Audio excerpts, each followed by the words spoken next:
From Wish TV and the All Indiana Podcast Network, this is the Business, Equity, and Opportunities Podcast with Scott Sander.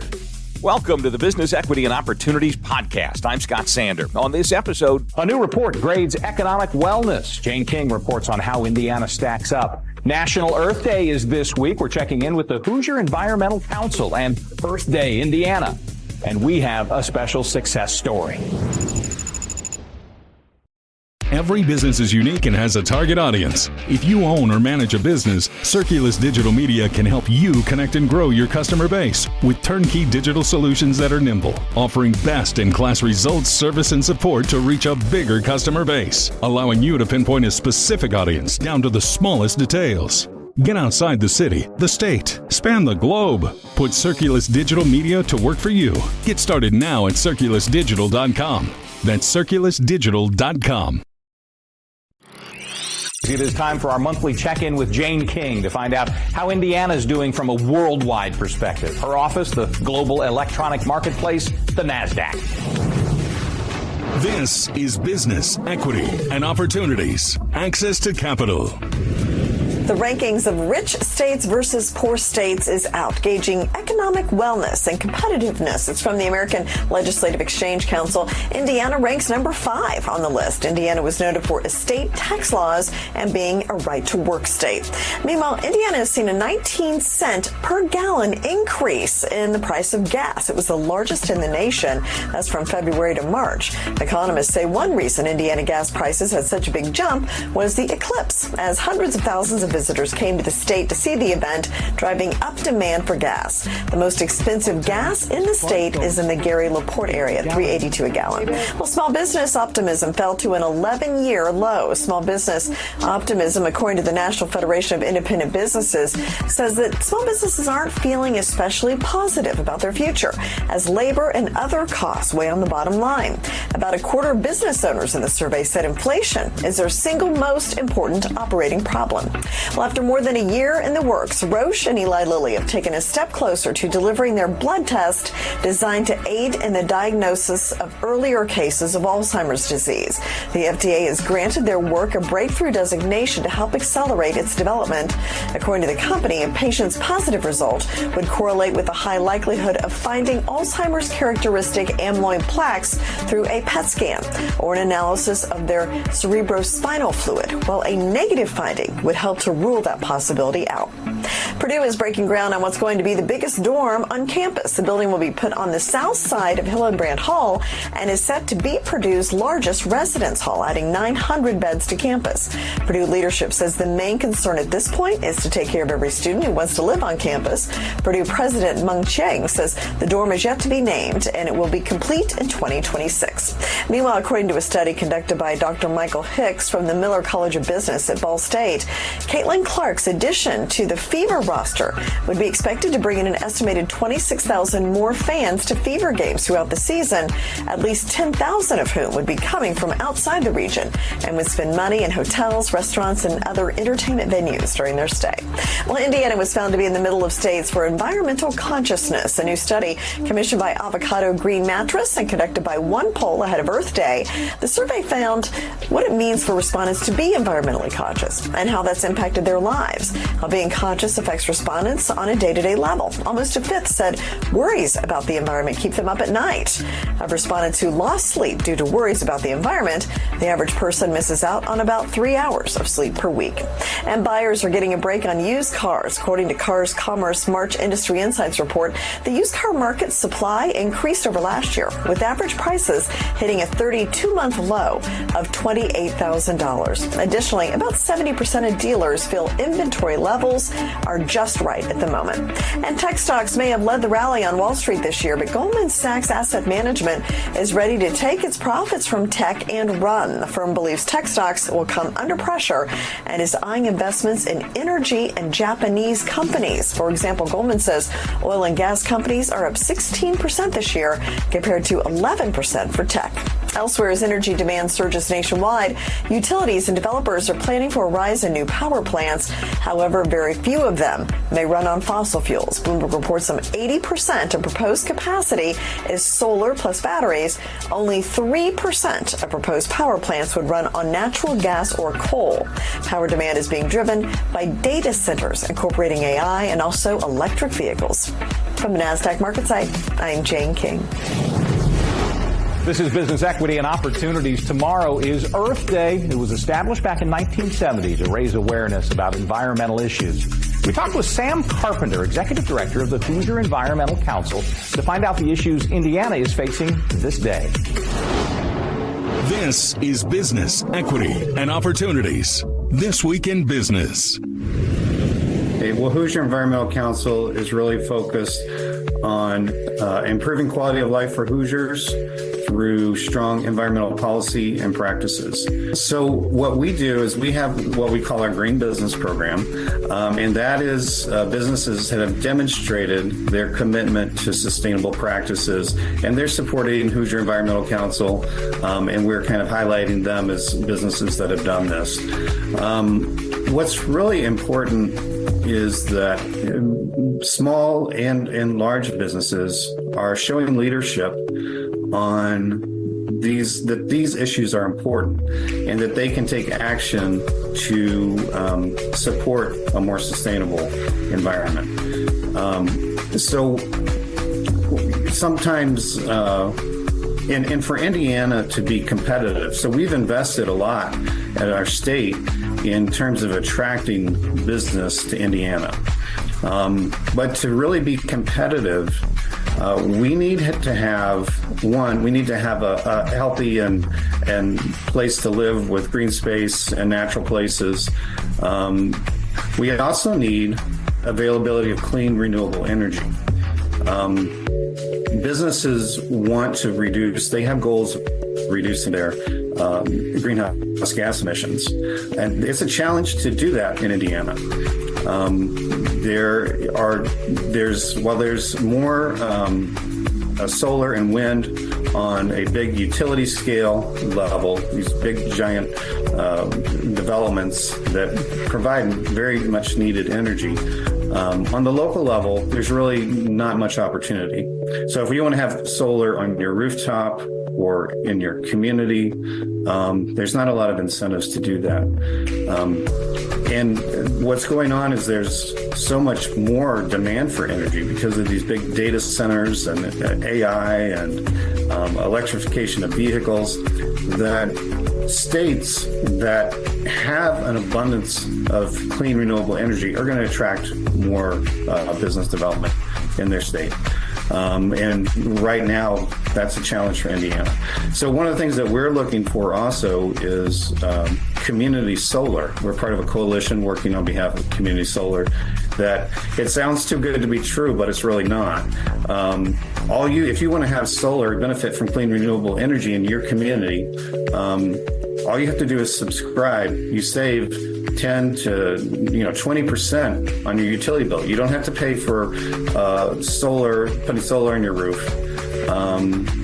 It's just a subscription, and you're buying from an independent developer has created it, and then you get a credit on your bill from the utility. Now, that happens in a number of different states. It doesn't happen in Indiana. It requires legislation to be able to move that forward, and that's one of the things that we're advocating for. There's so many solutions to our challenges that we face on environment, on energy, on climate. There's so many solutions. What we need to do is get the will to be able to act on those and take those. And there's some incumbent and kind of interests that it is change, and change can be difficult. But there are also solutions. And so one of the things that we try to do as the Hoosier Environmental Council is help people understand, appreciate, and move towards those changes that really are solutions for a lot of the challenges that we face. Hoosier Environmental Council very much feels that, we're all part of this web, this interconnected web with our natural resources, with wildlife, and in our own lives, and to really protect those, making sure that we're making decisions that they're going to be sustainable for future generations is important as well. Indiana has started its first ever climate action plan. This is through federal incentives through the Inflation Reduction Act. Hoosier Environmental Council had a voice in helping to shape that plan. We participated in meetings. We met with the planners. We also encouraged other people to put their voices out as part of that input. What we want to see is more and more people get engaged. People who care about these issues, but maybe that they're not in the forefront or it feels too big. We want to give people ways to get involved. There's so much that you can do, and I would say one thing that you could do is to learn, sign up for our e-news for the Hoosier Environmental Council. Go to our website, and there's so much information, and we're regularly putting things out for people to learn, to get involved, webinars, actions that people can take, that sort of thing. We find out each week that success in business comes in a variety of forms. This is Business, Equity, and Opportunities Success Story. Success finds many forms and fashion. Sometimes it's a work in progress. To that end, a new friend, Jeremy Yost, is kind enough to join us now to talk about opportunities that are out there for people seeking jobs, specifically former members of the military. This is an opportunity for veterans. Jeremy, thank you. Tell us about the organization you're with and your hopes for this event that you have planned. Appreciate you for having us. I'm with Disabled American Veterans. Our main focus is helping our veterans transition from active duty service to the civilian sector, whether that's them just transitioning currently or if they transitioned years ago. We don't care either way. We're going to make sure that we take care of our veterans and their spouses as well. So the centralized job fair that we're doing next week on April 23rd on Tuesday is for active duty members, veterans, reservists, or their spouses as well to join. We currently have over 46 companies that are going to be at that job fair. Ones including Parsons, Amentum, Cisco, Waste Management, Department of Labor, Lockheed Martin, and General Dynamics will all be there during that event. It's going to be between 11 a.m. and 3 p.m. Central Time. And we have over 250,000 jobs with over 1,600 companies also on the job board. So you can search whether it's at the event or on the website to find your next opportunity and next career. Let's talk about that, because those numbers are so strong, so good, they almost feel a little bit daunting. Like somebody may feel like, I don't have the expertise surely to do this. You've got a pretty broad range out there. And is it fairly easy to do that search to winnow down what might be best for them? Yes, you can just go onto our website. When you go on there, you can search the next closest job fair that you have in person, or like next week, we have one that is virtual. And you can click on those and register for free and be able to see the companies and the jobs that they have available. If you're looking to search for jobs not for a job fair, you can just go into the career opportunities section, type in whatever keyword you're looking for. So if it's, give an example, informational technology. If you're wanting to do that remote, you just type in remote afterwards and hit search, and it will find all positions that are remote. If you're looking for something in person, just put your location. We say zip code's better than city. Prime example, Atlanta has over 20 zip codes.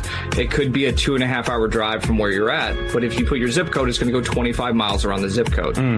Then it will pull up every single job that you're looking for. You'll be able to click on them, look at the information, look at the requirements, any education you need. Some will put salary on there, and then you can click and apply, upload your resume, and it will automatically be sent to the company. In this role, of course, what we're talking about is an opportunity for the disabled American veteran who may be out there looking for this new path. You, though, in setting this up, I'm sure understand the strengths of those folks, the very reasons that maybe our viewers who are prospectively looking to be a business owner someday may be able to say, listen, this is what I bring to the table. Yeah. With military veterans, they bring a lot of experience, a lot of knowledge, and a lot of attributes that a lot of our civilian sectors don't have immediately during those younger years that you have when in the military. Prime example, when we talk to a lot of the companies that we're working with, one of the major factors that they have is just individuals that are willing to learn and show up to work on time. And that is something that is ingrained in the military immediately day one on how to focus on that and be able to use it as a starting point to move forward in your career. And then the prospective owners that are watching right now might be thinking, well, I love the idea of being involved in a job fair from the opportunity side. I have, for instance, an opening that I'd like to see filled. You've got this in-person one coming up quick. Let's move the ball a little bit down the field. For future events, could our viewers be involved in this? Oh, most definitely. The best way to do that is contact us on jobs.dav.org. There's a section on there that you can click on and send your information to us. Our employment specialist will be more than happy to go over that information with you, and we can see if you could possibly join one of our job fairs in person or a virtual one in the near future. When someone does that, is it an ongoing process then? Can they continue to be involved in this, or do they have to just pick one to be part of? So they can pick as minimum as one, or they can go as many as they want. We could also talk to them about our corporate partners team, and they could go over in detail on how that will work depending on if they want to do one job fair or multiple ones. Do you find that the online one offers some good opportunities? I mean, you can go through an awful lot of information really quickly. Face-to-face is great. In-person handshakes are important as well. But the online opportunities would seem to give some too. Yeah, and a lot of our online ones also have it where the company can contact you and do it by video and actually talk to you face-to-face through video or Skype and go over those questions as well. And one of the things that we get told a lot by veterans, they think that they're all virtual, like jobs or remote positions. They're not. A lot of these companies are also looking for positions across the country because of how big they are, where they might have a position where you don't have to move or relocate, and you can actually go in person if that's something you want to do instead of a remote position. Well, and I don't want to make a presumption here. I am not a veteran, but I have enough of them in my life to know that at least in some cases, becoming a member of an in-person group can be a very important part to moving on to the next phase after service. Does that seem to jibe with your experience?